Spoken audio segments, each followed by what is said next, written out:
Nasagip kahapon yung ang German diver na yon na si Danny Brumbach dahil sa maagap at kalmadong aksyon ng isa naman diver na Koreano. Kilalanin natin yung Koreano na yan sa pagtutok na ito ni Marie Somali. Eksklusibo. Sa tindi na peligro na pwedeng kaharapin ng bawat maninisid lalo na sa napakalalim na parte ng dagat, nangyari na nga ang labis na pinangangambahan. Kahapon, sa kasagsagan ng retrieval operations, ang German technical diver na si Danny Brumbach nakaranas ng decompression sickness o DCS kung saan nagkakaroon ng bula sa katawan. Lubhang delikado raw ito na pwedeng ikamatay kapag hindi naagapan. Kwento ni Poby Han, isang Korean technical diver na nag-rescue sa Aleman, nakita na raw niya si Brumbach sa lalim na 48 meters na may sintomas na ng DCS. Sa isang punto raw, tinanggal na ng German diver ang kanyang regulator o ginagamit sa paghinga. Kaya raw ibinigay ni Poby ang kanyang regulator para sa isang tinatawag na body breathing.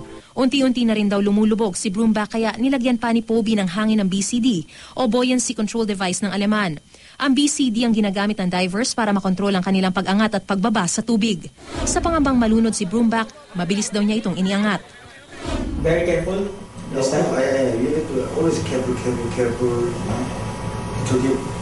Next time also, if I don't have problem, if I can help, I can do.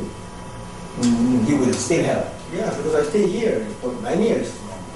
Ang pagiging kalmado ni Poby sa kabila ng kinaharap na emergency ay minsan ko na ring nasaksihan nang makasama ko siya sa aming pagsisid sa programang Born to be Wild sa isla ng Malapascua.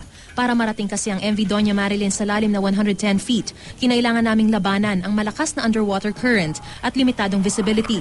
Sa tagal namin sa ilalim ng dagat at marahil dahil sa pagod, nahilo ang aming kasamahang underwater cameraman. Si Poby ang nagbigay ng oxygen sa kanya.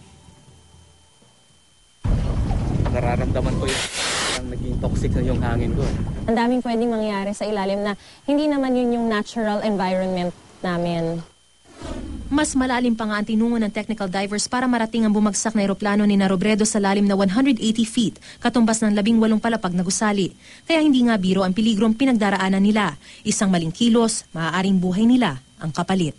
Mariz Umali, Nakatutok, 24 Oras.